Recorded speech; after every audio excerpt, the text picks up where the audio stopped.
How's it going, everyone? My name is Dieugirl, and welcome back to Book 1, Into the Light.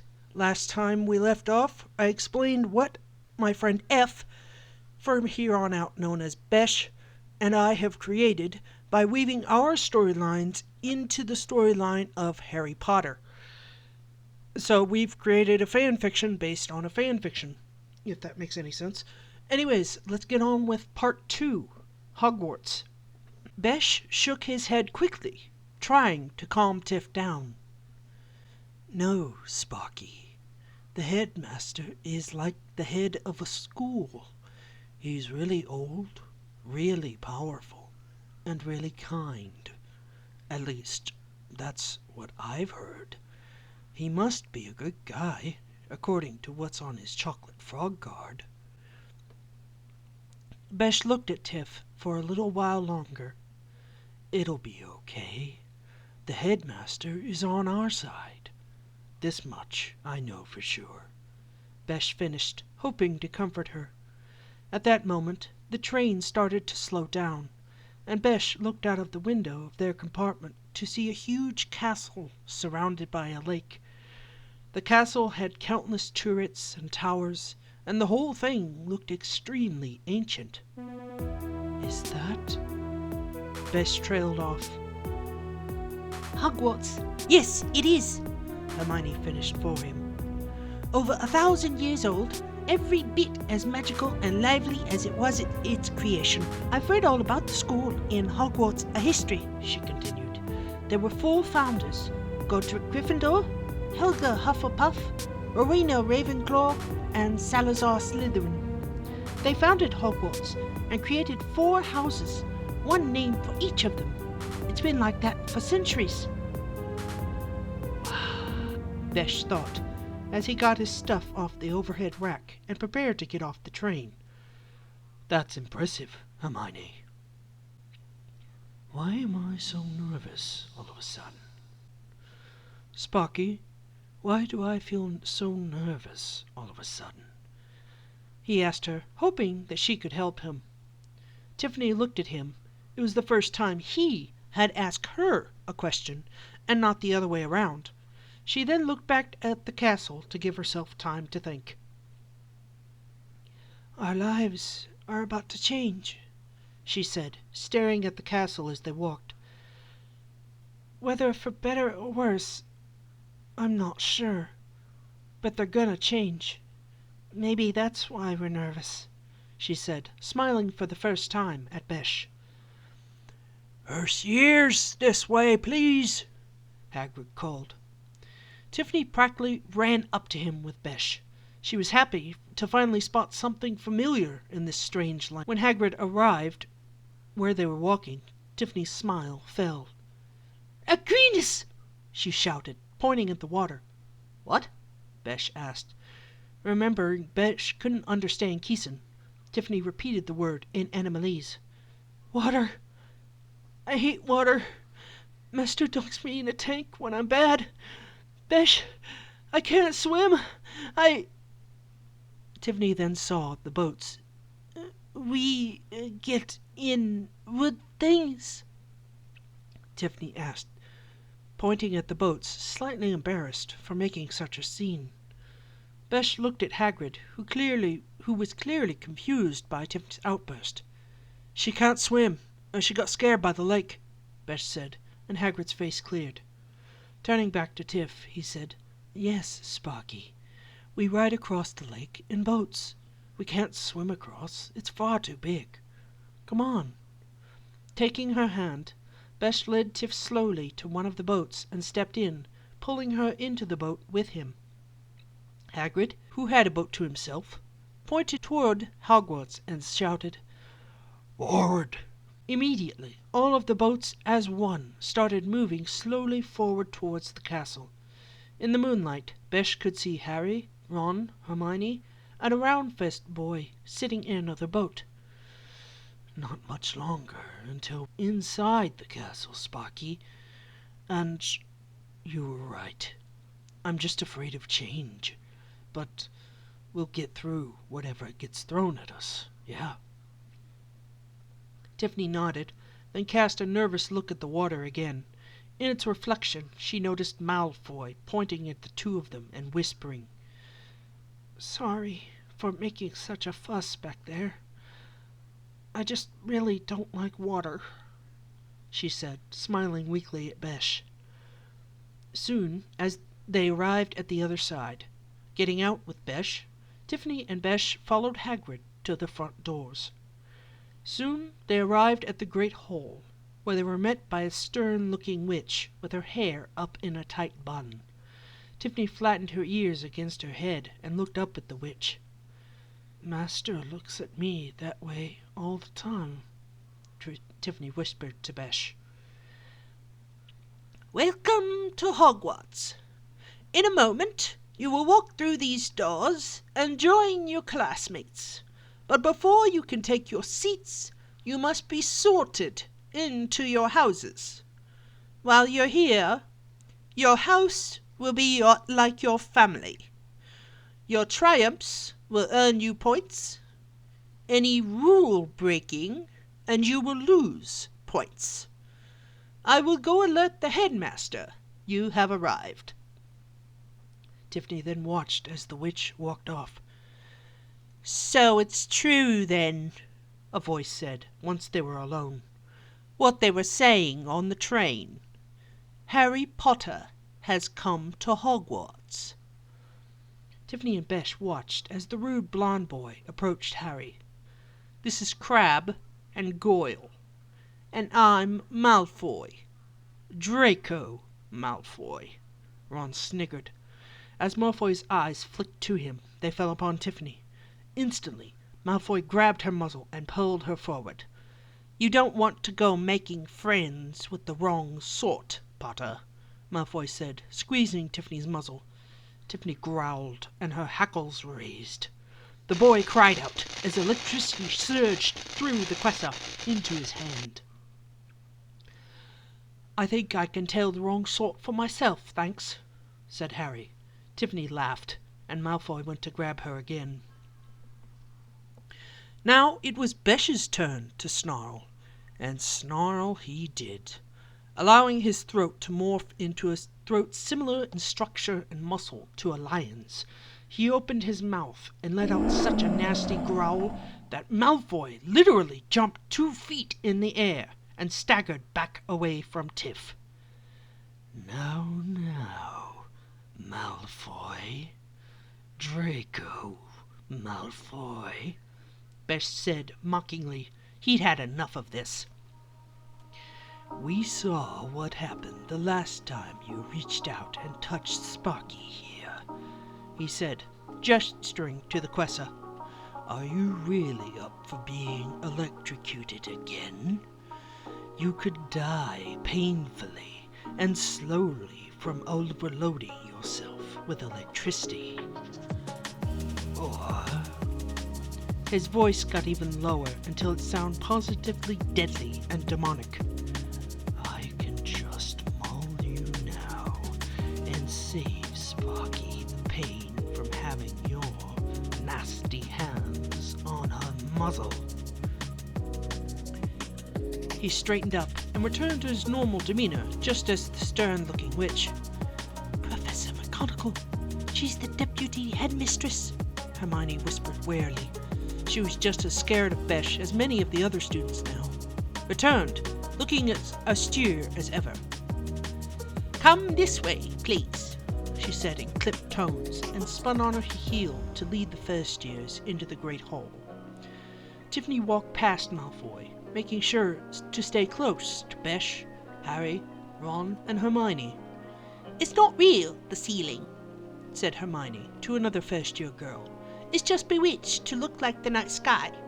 I read about it in Hogwarts history." "Hermione sure does like reading, doesn't she?" Tiffany asked Besh, looking up at the ceiling as well. When they arrived at the front of the row, Professor McGonagall spoke again. "Before we begin with the sorting, Professor Dumbledore would like to say a few words."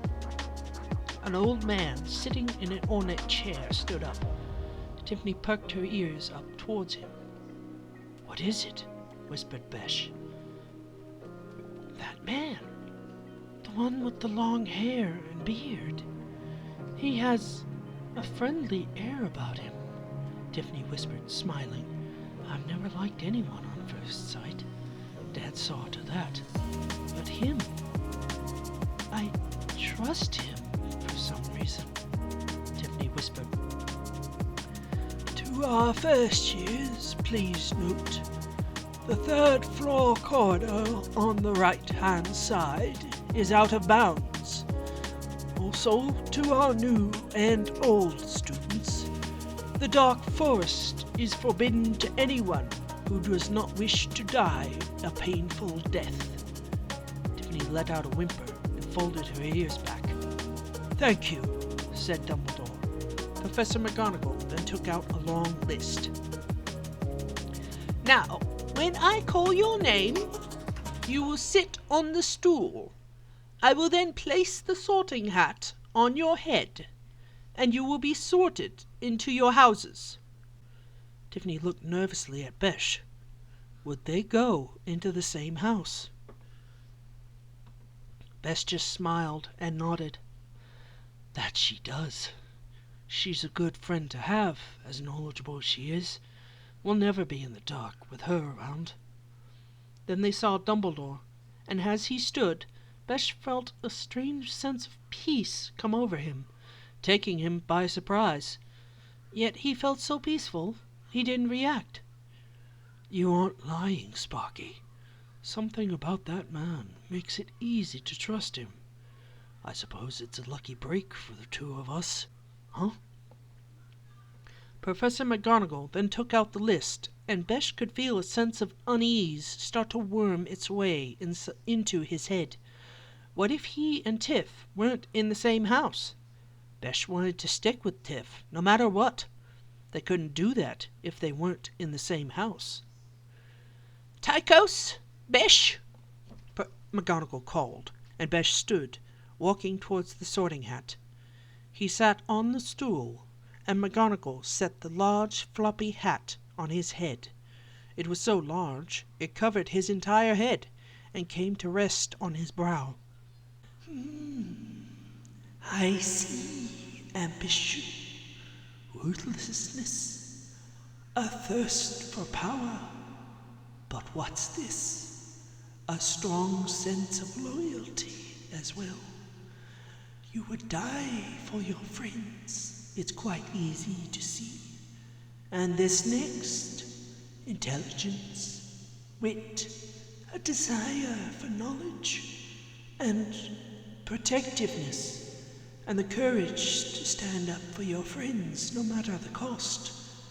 Slytherin, Hufflepuff, Ravenclaw, Gryffindor, you've got the traits for them all, and they all exist in harmony in you.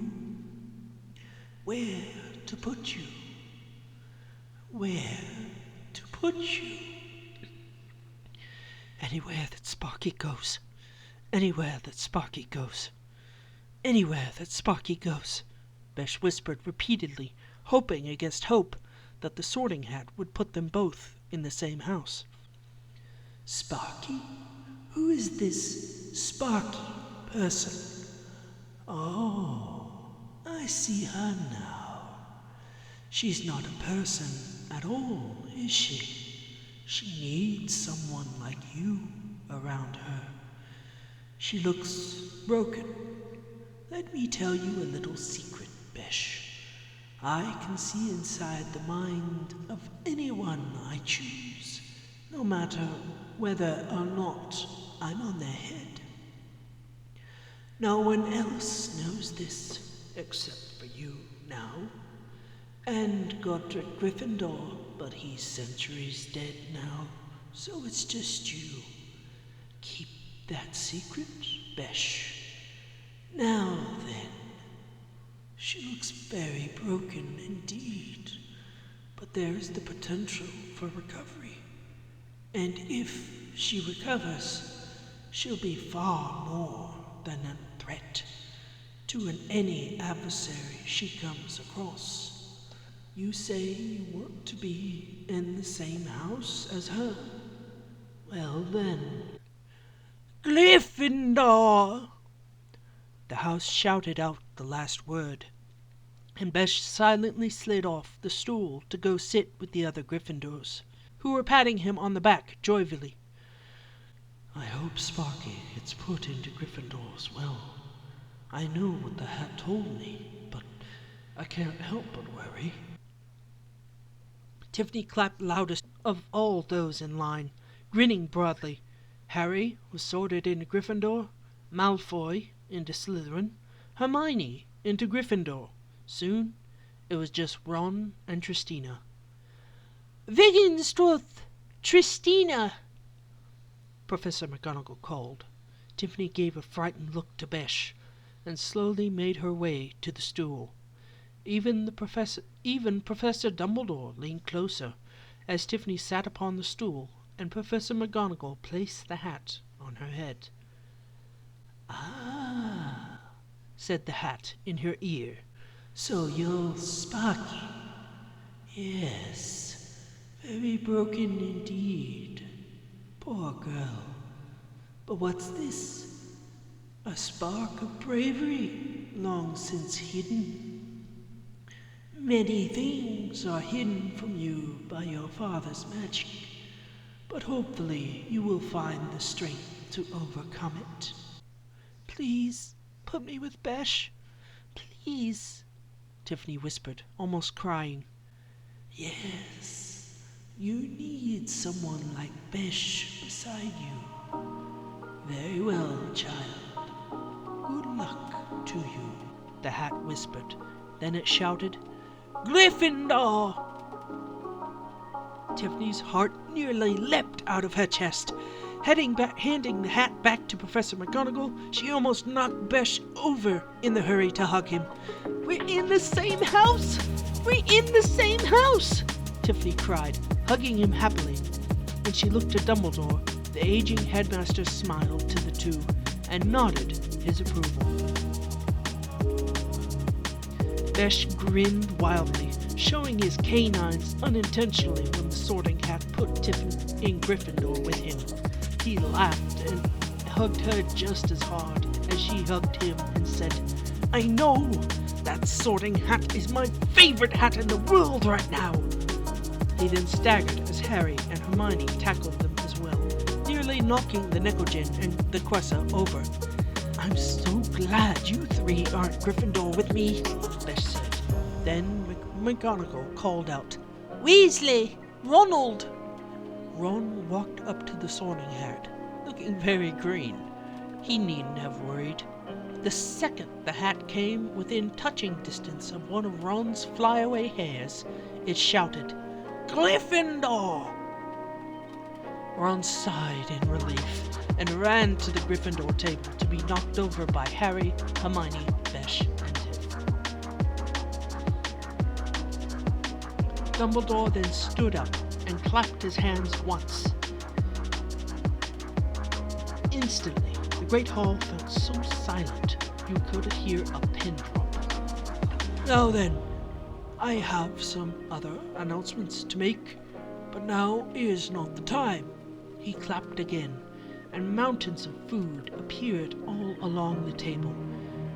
Everything one could ever wish for. However, in front of Tiff's place, there appeared a plate piled high with a food that looked to be made of, or with a different smelling fruit. What is that, Sparky? Besh asked as they sat down and talked in. A color fruit, said Tiffany, stuffing a forkful of the fruit into her mouth. It's the only fruit Quessa can digest. Anything else makes us prematurely shed, really sick, or both. Tiffany explained, swallowing. It was clear that she had either never had eaten or been allowed to eat as much as she liked before. The Quessa choked a little, then took a mouthful of water. You know, if we're going to communicate with Sparky this year, we're either going to have to teach her English, learn kissing, or both, said Hermione, politely taking a bite of a turkey leg. When Besh had translated what Hermione had said, Tiffany looked down at her plate. Sparky, no English, said Tiffany, struggling with the words. That's okay, said Harry, smiling kindly. We'll teach you how to speak English if you help us understand kissing. Tiffany nodded excitedly. Sparky, teach, Tiffany said, grinning broadly. Sparky, learn! Sparky, teach, Tiffany said. Behind her, Malfoy mimicked the Quessa with a stupid look on his face, while Crabbe and Goyle guffawed with laughter. Tiffany, however, didn't seem to notice or care. Besh noticed, however, and spun his torso around to glare at Malfoy and snarl. Malfoy gave a little squeak and turned back around, but Besh had seen the acceptance of a challenge in his eyes. Apparently, young Miss Malfoy had never been contested in his short life. Besh aimed to change that. Turning his attention back to the others, Besh smiled and said, That sounds good, you three. And Sparky, you apparently think it's a good idea as well, if it's what you want. I've already got a way to speak with you if need be. If you'd rather I learn kissing as well, I can. With that being said, he took a bite out of a roll and chewed. So, I heard one of your students talking about a sport called Quidditch. What's that? He asked Ron, Harry, and Hermione. It's a game played on broomsticks, said Ron, swallowing a mouthful of mashed potatoes. There's a bunch of different rules, but everyone follows Quidditch. We're supposed to be holding the World Cup in a few years, said Ron, grinning. Say, Percy, said Harry, helping himself to another chicken leg while Tiffany started on her fourth piece of acala fruit. Who's that teacher talking to Professor Quirrell? That's Professor Snape, said Percy. What's he teach? Harry asked. Potions, but everyone knows it's the dark arts he fancies. He's been after Quirrell's job for years. After they had eaten and Professor Dumbledore had made his announcements, it was time for bed. They turned corner after corner, and Tiffany yawned wildly, revealing her canines. Ooh! A voice squealed above them. Tiffany looked up to see a squat man with a bell-like hat. Ickle firsties! What fun! He reminds me of a slave at the slave camp called Pranky. Pranky loved to play jokes on the guards. Maybe that's why he's in the detention center so often, Tiffany said to Besh. Clear off, Peeves, or I'll call the Baron, Percy shouted. Peeves, however, wasn't listening. He had just spotted Tiffany. Cackling, he swooshed towards her. Tiffany threw up her hands in front of her in an X and shouted fearfully, Naga! Naga! Evacutos! A bright glow engulfed the Quessa, and a loud bang was heard as the light surged forward. It hit Peeves and swallowed him. When the light faded, Peeves floated in mid-air, looking as if a bomb had gone off in his face. Tiffany shook with fear, breathing hard, when a voice whispered, It's all right, Tristina. Sheathe your quills. It's okay. Surprised at a voice speaking Keeson, Tiffany's eyes snapped open. She spotted Peeves, then looked at Dumbledore, smiling her. Percy, take the others to Gryffindor Tower and send Madame Pomfrey to tend to Peeves. Besh, Tristina, come with me, please, said Dumbledore kindly, leading them down a separate hall. Besh and Tiff followed Professor Dumbledore down the separate hall, Besh highly impressed that Dumbledore knew Keeson. "Professor Dumbledore," he began, but Dumbledore held up a hand and said, "You, young cat shifter, may call me Albus, if you so wish. That goes for you as well, Tristina." Besh was still impressed, but now he was slightly wary that Dumbledore seemed to know so much about him. "That was very cool, Sparky," he said to Tiff as they walked. "Served that poltergeist right, didn't you?" he asked her with a grin. Now, Besh," Dumbledore cut in amusedly. "Peeves has been here longer than I have. He's a very important part of the castle."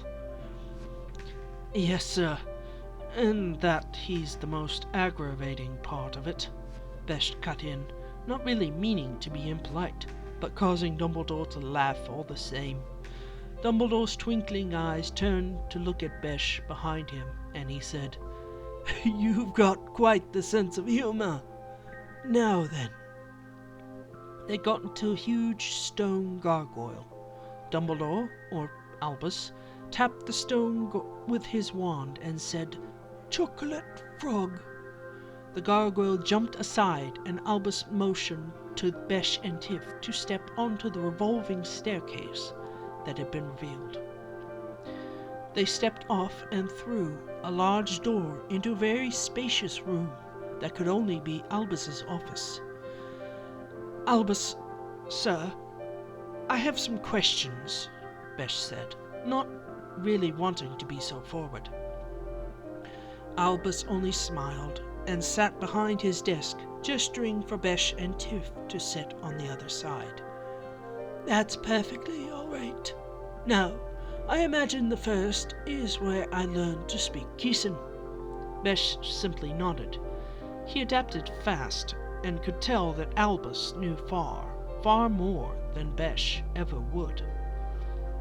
"Simple. I've had a long time to learn, and I was headmaster when Tristina's mother went to Hogwarts. She was a powerful professor, as I remember. You take after your mother in that respect," he added to Tiff. "Your next question is what was that energy young Miss Wegenstorp shot at Peeves?" Besh nodded again. "That is Kai, the vitality that resides in all living beings. Quessa have the ability to manipulate it to their wills. Tristina, you will need to take lessons in controlling your power. I hope you understand this. Now, moving on. What is your next question, Besh?" "Sir, why can't Sparky remember anything?" At this question, Albus's face became horribly grave. "That, Besh, is because young Tristina has been memorized by her father." "Memorized?" Besh asked, confused. Albus nodded. "Memorization is a process developed by Takama, Tristina's father. It involves wiping the subject's memory of everything but their name and status as one of his slaves. After the subject has been memorized, a memorization field is established around their brain, and it sends shock signals into the brain every time that subject's past is brought up. It's very painful, and I wouldn't wish it on anyone, except perhaps Takama Wegenstorf." "But, sir, why was Sparky memorized in the first place?" "That, young cat shifter, I cannot tell you. At least, not now. All you need to focus on is helping Tristina learn to speak English and making sure she gets to her Kai manipulation lessons. If you have no more questions, then you may go." Besh nodded and stood up, before turning to Tiff and asking her in English, "Do you have any questions for Albus?" Tiffany looked at Besh, then looked at the headmaster. "My father memorized me?" she asked in Kiesan, her face twisted in shock and disbelief. Albus nodded gravely. "And you can't tell us why?" "It would be dangerous for you to know at this time." Tiffany stared down at her lap. "Sir," said Tiffany, with an abrupt change in language so Besh would know what was being said. She then stopped, trying to think of how to phrase her question. "You wish to know more about your mother? I'm afraid that, too, will have to wait. Now, if there are no more questions." Tiffany took the tone to mean the conversation was over. She shook her head, then got up. "Would you two mind taking a stroll with me?" Tiffany smiled. She had been wondering where the common room was. Besh nodded and opened the door for Tiff and Albus, and the three of them started walking, Albus once again leading the way. Besh contented himself with just looking around at the various portraits on the walls. Some of the occupants were chatting with other portraits, some were snoozing, and others were watching Besh and Tiff as Besh was watching the portraits. Besh instantly crouched into a defensive mode as the staircase the three of them had been ascending began to move.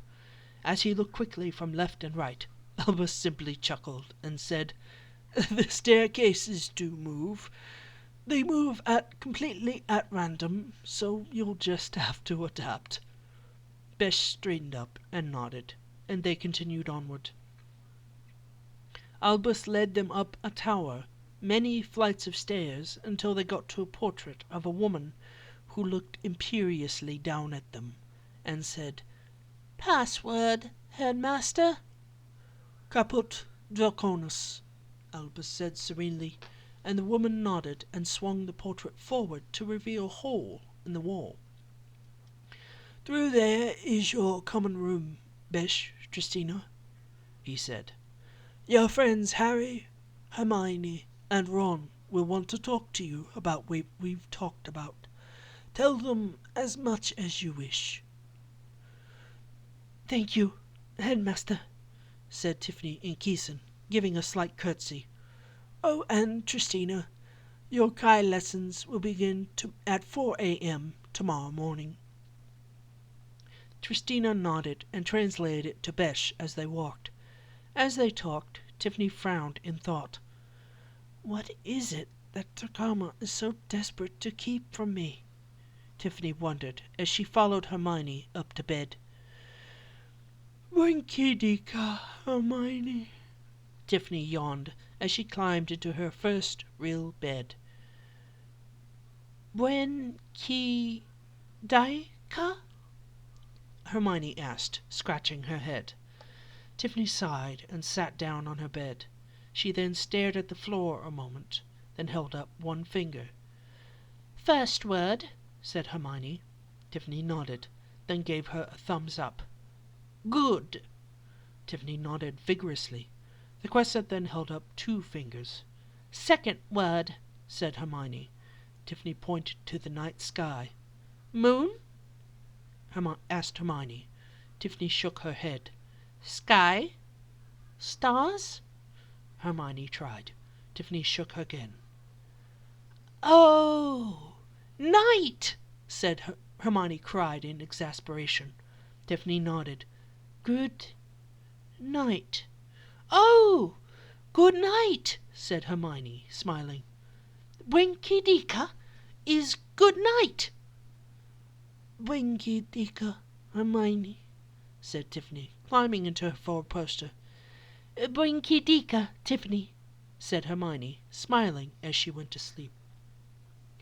Besh smiled at Tiff and Hermione as they went up to their dorm, then went up to the boys' dorm and entered the room he shared with Harry, Ron, Neville, Dean, and Seamus. He smiled as he walked in and saw a huge circular bed just lying there on the floor. There was a note on it, and the note said, I figured this would help you feel more comfortable and at ease being who you are."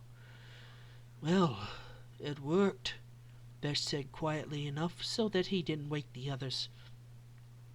He stepped onto the round cushion and nearly purred as it sank down, just the slightest bit.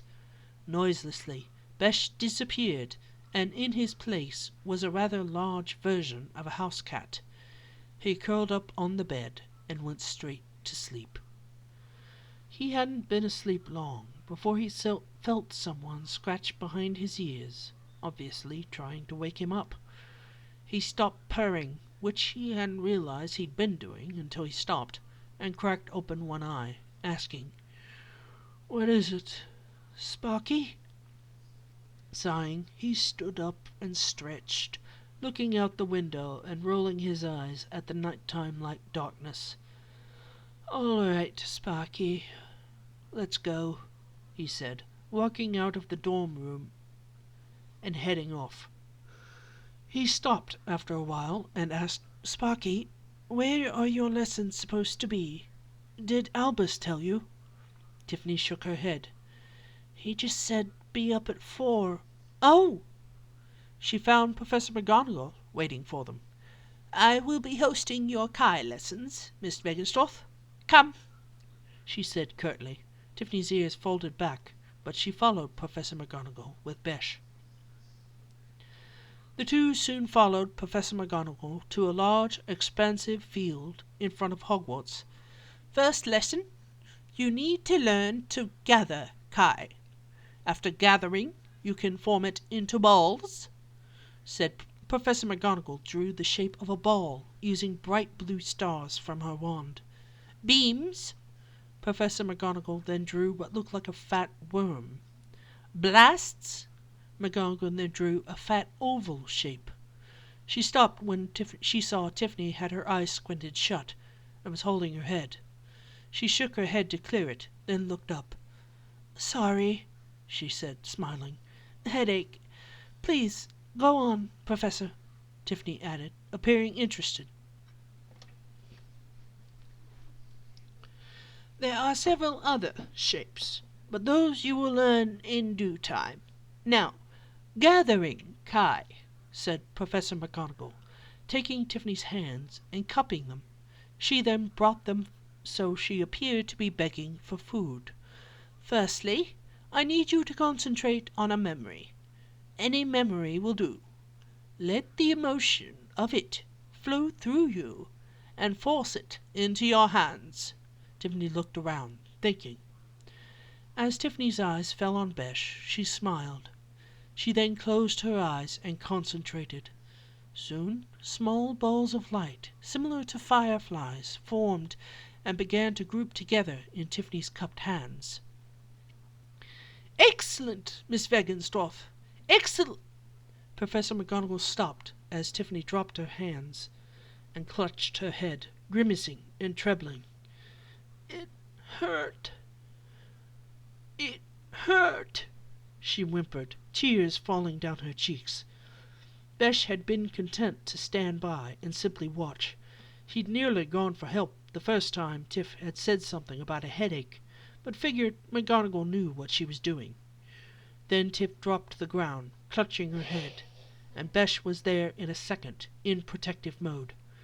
"Sparky, what happened? Are you all right?" he asked, hugging her and rocking back and forth on his knees. "Professor, please, go get help. She can't take Chi lessons yet." McGonagall headed towards the castle, and Besh just continued rocking the pain Quessa. "You were doing so well, Sparky," he said quietly. "What happened?" He didn't get an answer, as McGonagall was already back, and she brought the headmaster himself in tow. Her reasoning must have been that if he didn't know what was wrong, no one would. "Albus! Albus!" Besh said, as they drew within earshot. "I don't know what's wrong. Sparky was doing fine, although she was complaining of a headache." He trailed off as it hit him. Oh no. It must have something to do with her past, doesn't it? This is the memorization kicking in. And then Professor McGonagall had her actually gather Kai in her hands. He trailed off again, but there wasn't even a hint of an accusation in his voice. Albus, how is Sparky supposed to learn if it pains her so much just to gather 2 Kai balls? I'm afraid there is little we can do for her, Minerva, said Albus sadly, kneeling down beside Tiffany. He looked into her pained eyes searchingly. Ah, I believe we've found a small loophole, he said, smiling serenely. He then placed his wand to her forehead. A light blue ring appeared around her forehead. Albus, is that? Yes, Minerva. That is the memorization field around Tristina's brain. I have just made it visible, he said, smiling. Tiffany's eyes were unfocused and dreamy. She has been mentally stunned, he said, smiling at McGonagall and Besh's confused looks. Getting up, Professor Dumbledore then began to walk around the Quessa. Tiffany just stared ahead, not taking in anything around her. Uh-huh. So crude, yet so effective, said Dumbledore, smiling. He then knelt down in front of Tiffany. Tristina, what is Kai? He asked. Tiffany straightened up, and the memory field began to flash. Kai. The field grew stronger and began to glow. It's the gathering of energy, isn't it? She asked, as the field began to dim until it was barely flickering. A small glimmer of hope and light began to show in Tiffany's eyes. There. That should allow lessons to continue. However, I'm not sure how long it will last. Minerva, when you see the field glow again, stop the lessons.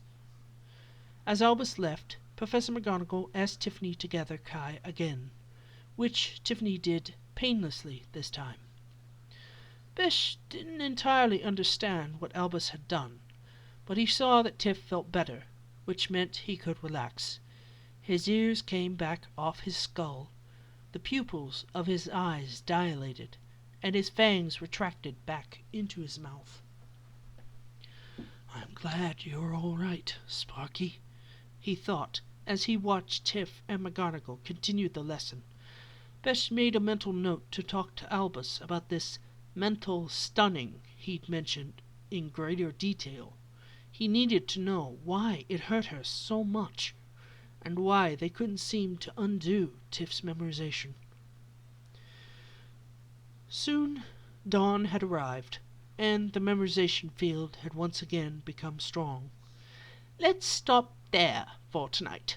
We will continue tomorrow. For now, you two go have a nice breakfast before your first lessons, said Professor McGonagall.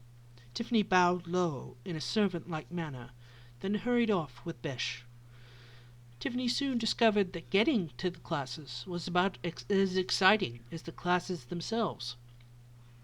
However, when she arrived at potions, Tiffany fell off her stool when Professor Snape entered the room. As she climbed back on it, Professor Snape approached Harry. Harry Potter, our new celebrity. Harry looked back bravely. Tell me, what would I get if I added powder root of asphodel to an infusion of wormwood? Harry shook his head. You don't know? Let's try again, said Snape curtly. Potter, where would you look if I asked you to find me a bezoar? Hermione's hand shot into the air again, and so did Tiffany's. Harry shook his head again. Clearly, fame isn't everything, is it, Mr. Potter? Tiffany bared her teeth, and her hands began to spark. One of the sparks ignited her robes, and she stamped on the hem to put them out. Yes, Miss Wagenstroth? He asked, now beside Tiffany. Tiffany looked up at him and pointed to her robes, which were singed. "My robe caught fire." "I'm sorry, Miss Wagensdorf. I do not speak slave," said Snape curtly. Tiffany tried again in Animalese. "My robe caught fire, sir," she said, pointing again. "Nor do I speak beast," said Snape, smirking as Malfoy snickered. Tiffany pointed to her robe again, several times, tears threatening to emerge. She picked up the hem of her robe and showed it to Professor Snape. "Your robe caught fire?" he asked. Tiffany nodded vigorously. "Then I suggest you not set it aflame. Now sit down or receive a detention." Tiffany's ears drooped, and she sat down in a slump in her seat. Snape then walked back to his podium. Besh watched Snape harass Harry, then move on to Tiffany. His lips curled back, and his fangs made themselves known as he snarled slightly. Suddenly, he got an idea. He raised his hand as Professor Snape turned back around and caught sight of Besh's raised hand. "Yes, Mr. Harry Cat," he said with an evil smirk, and Besh just smiled back as the class snickered. "Well, sir, since apparently you find it acceptable to be rude to your students, I find it acceptable to be rude in return. Ready?" Snape's smirk slid off his face so fast one would have thought it had been vanished. "Excuse me, Mr. Besh interrupted, pupils turning to slits. His voice took on a purring quality, and he continued. "For your information, Professor Greasy, if you mix powdered root of asphodel with an infusion of wormwood, you get a sleeping potion so strong it is known as the draught of living death. A bezoar is a stone taken from the stomach of a goat and will save you from most poisons. Yes, Tiffany's robes did catch fire, but only because you felt the need to harass one of her closest friends, and then you pick on her. Professor Snape, sir, I don't know when that was considered acceptable, but if you continue in that manner, I can and will report you to your superiors." He thought for a moment, and then added, "Monkshood and wolfbane are the same substance. It also goes by the name of aconite." With that, his pupils redilated, and the class stayed deadly silent as they looked at him. Professor Snape seemed oddly relaxed, and he replied, "Very good, young Besh. Now then, class, let us move on." Besh simply smirked, and then muttered at a volume so low no one's ears save for Tiff's could hear it. "Are you all right, Sparky? Did you burn your fur, or anything?" "Thank Merlin for the mesmer," he thought as he asked. "I'm fine, but I doubt Dad will let me buy new robes," said Tiffany, looking at a burnt hem. Their lessons continued, less eventfully than Snape's, and soon the day was over. The first Saturday off, straight after her lessons with McGonagall, Tiffany and Besh met Harry in the great hall. "Snape mean to Sparky friend," said Tiffany, nodding to Harry. "Sparky hands Spark. Burn Sparky robes," said Tiffany, explaining how her robes had caught singed. Suddenly a peaceful coo was heard, and Hope fluttered down in front of them. "Hope bring mail," said Sparky. "Good Hope, have Sparky toast," said Tiffany, taking the letter. Ron, however, was staring at the letter as though it might explode. When Tiffany opened it, she thought it had. Tristina Marie Wegenstorff. Karma's voice bellowed, magnified. Tiffany's ears folded back flat against her head. How dare you leave Wegenstorff Manor against my will? I am your master, and as my slave to abide by my rule, and my rule alone. You have been a tarnish on this family since you were born. If I receive one more letter about you, be it good or bad, I will personally come to that wretched school and drag your sorry hide back. Tiffany trembled as the letter ripped itself up and fell to her feet. "Sparky not hungry no more," said Tiffany, getting up and rushing out of the door. Besh's ears had gone flat against his skull as the howler erupted when Tiff opened it. He couldn't help but snarl at the threats Turkama made, even though he knew that Hagrid and Albus would never let it happen. When Tiff stood up, Besh said, "Wait, Sparky!" But she had already started running. He'd got into the aisle and began running after her when he heard a voice call, "Petrificus totalis!" He felt the spell rush by, ruffling the hair on his ears. He watched as the spell hit Tiff in the middle of her back, and she froze, falling face forward into the ground. Bess winced as she hit and ran, and turned her over so that her snout wasn't pushed into the floor. "Severus, that will be fine," Albus said, and Snape waved his wand, and Besh felt Tiff's power to move return to her. "Hagrid, if you would," Albus asked, turning to Hagrid, who was nodding before Albus had finished his question.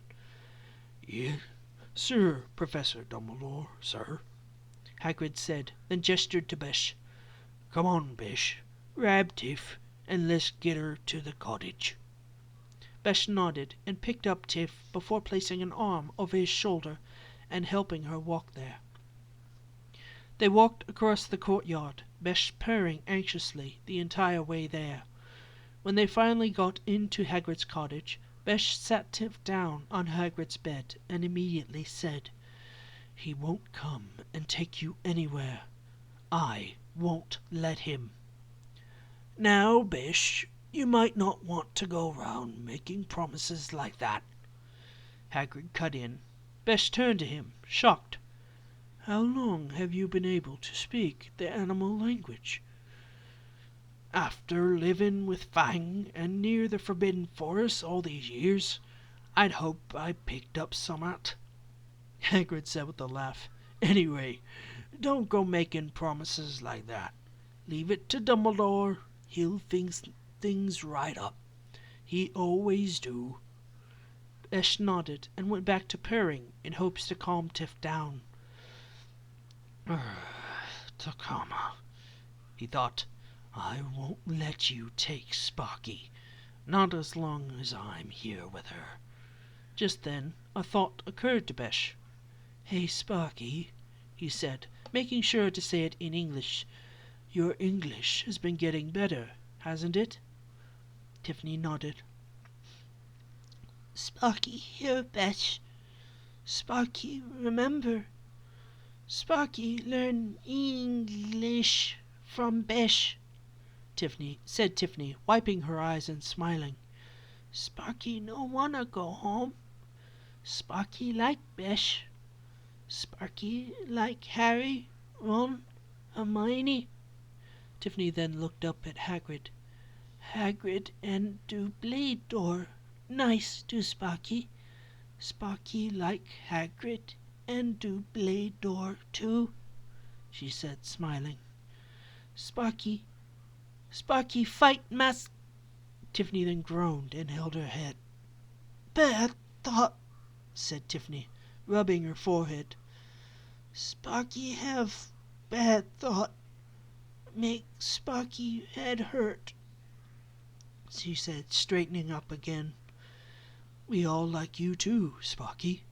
That's why we'll do our best to make sure you stay with us, Besh said, grinning at how well she was speaking English. The grin disappeared when Tiff held her head again, and Besh made another mental note to bring up with Dumbledore. Well, Sparky, if you're feeling better, we should probably go and let the others know you're all right again.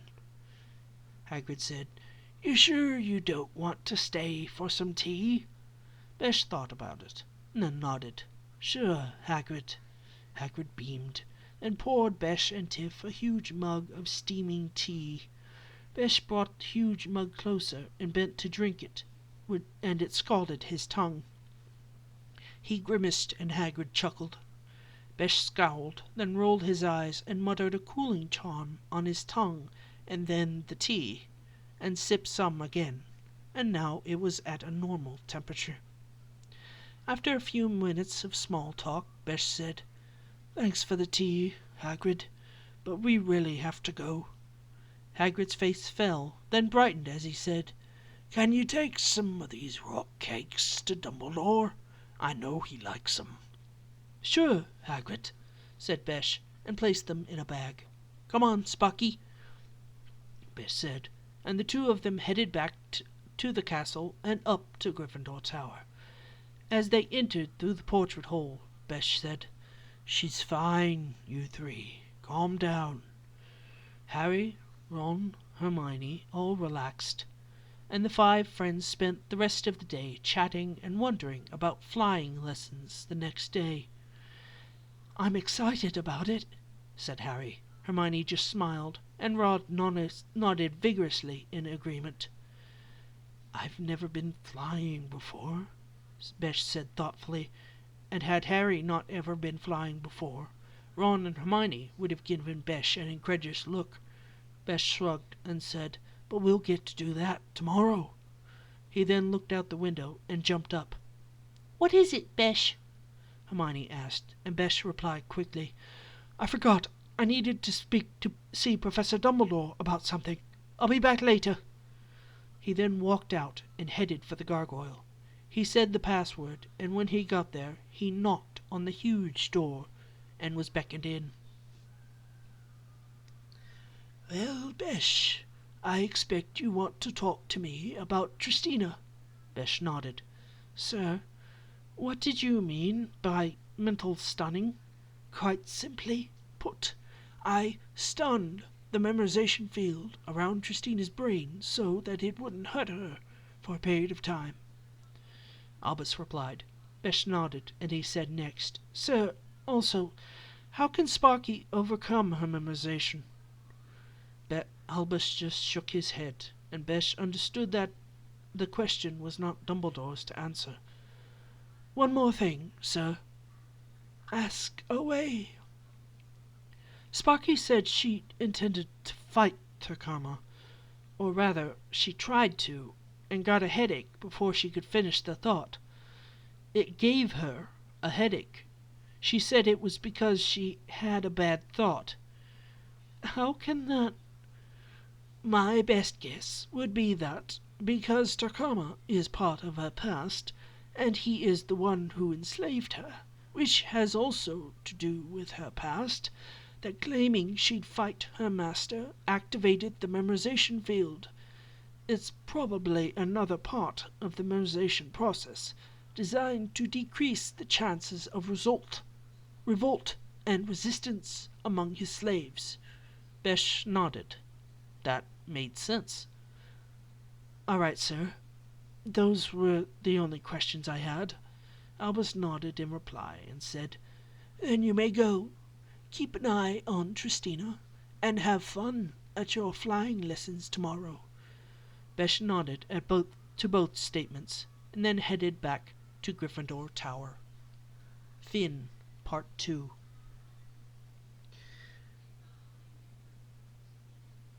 Thank you all so much for watching and hopefully listening to this next part of Book 1, Into the Light.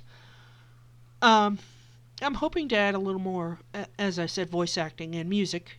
Special thank you to Benji G, Puffballs United, Silo, and whoever else has lent their talents to this project.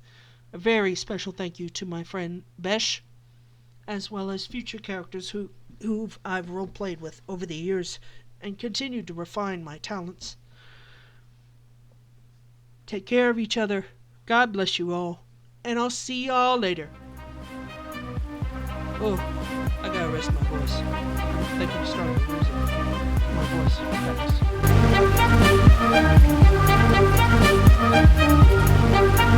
Thanks.